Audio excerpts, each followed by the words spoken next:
World की सबसे famous और बेहतरीन पेंटिंग्स की जब भी बात होती है तो एक नाम जो बहुत ज्यादा लोगों के माइंड में आता है वो है मोनालिसा। मोनालिसा पेंटिंग को 500 साल पहले बहुत ही famous painter Leonardo da Vinci ने बनाया था। उन्होंने इस पेंटिंग को बनाने में 14 इयर्स लगाए थे। मोनालिसा दुनिया की सबसे ज्यादा चर्चित पेंटिंग इसलिए है क्योंकि इस पेंटिंग के बारे में अब तक सबसे ज्यादा लिखा, पढ़ा और रिसर्च की जा चुकी है। मोनालिसा का मतलब माई लेडी होता है। कई लोगों का मानना है कि दुनिया में कितनी भी फेमस और बहुत अच्छी पेंटिंग्स हों, लेकिन मोनालिसा पेंटिंग के आगे नहीं टिक पाती। ये ना ही सिर्फ पेंटिंग है बल्कि अपने आप में एक बहुत ही बड़ी मिस्ट्री है। इस तस्वीर की सबसे बड़ी खासियत है इसकी स्माइल, जिस पर कई रिसर्च हो चुकी हैं। मोनालिसा पेंटिंग में बने चेहरे की स्माइल हर कोने से अलग ही एंगल में दिखाई देती है। पहले वो काफी ज्यादा दिखाई देती है, धीरे धीरे वो थोड़ी फीकी पड़ने लगती है और एट लास्ट वो पूरी तरह से खत्म हो जाती है।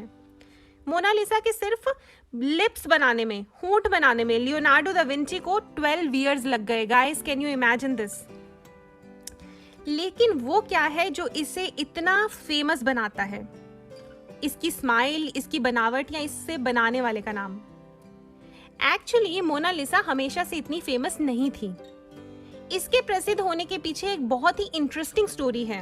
ये पेंटिंग एक चोर की वजह से फेमस हो गई। जब इसकी चोरी हुई थी तब तक मोस्टली लोगों को इसके बारे में नहीं पता था, लेकिन उस चोरी के इंसिडेंट ने दुनिया की इसे सबसे ज्यादा चर्चित पेंटिंग बना दिया।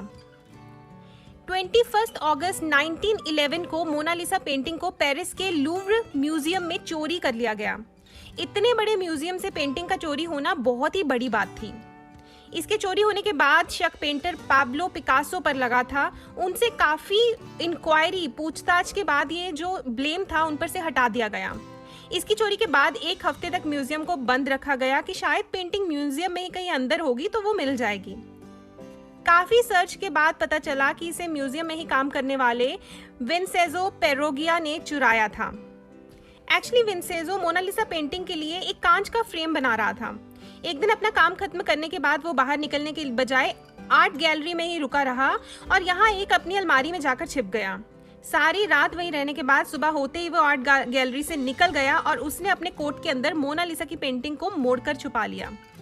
इस पेंटिंग के चोरी हो जाने के बारे में करीब एक दिन तक किसी को भी पता नहीं चला। चोरी के नेक्स्ट डे जब एक पेंटर मोनालिसा की पेंटिंग का स्केच बनाने आया तब लोगों को इसकी चोरी के बारे में पता चला।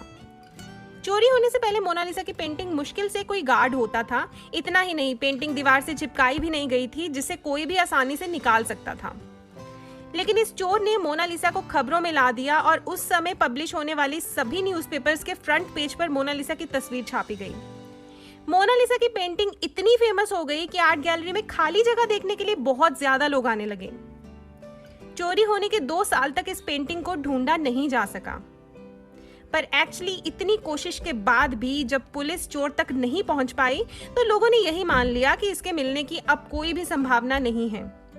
इसी बीच फ्लोरेंस के एक आर्ट डीलर के पास एक दिन एक लेटर आया जिसमें मोनालिसा को खरीदने के बारे में लिखा था।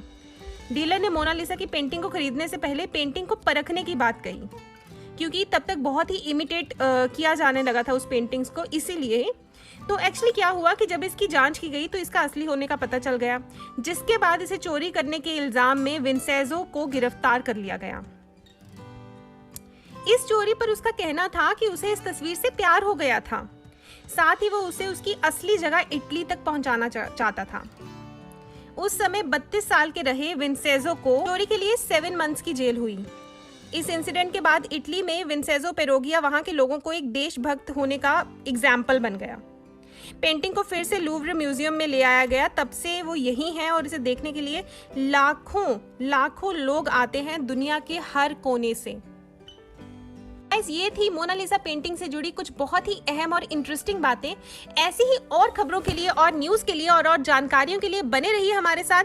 हमारे चैनल पर नए हैं तो you know the drill, like, share and subscribe guys, और हम मिलेंगे जल्दी एक और नई इंटरेस्टिंग वीडियो के साथ।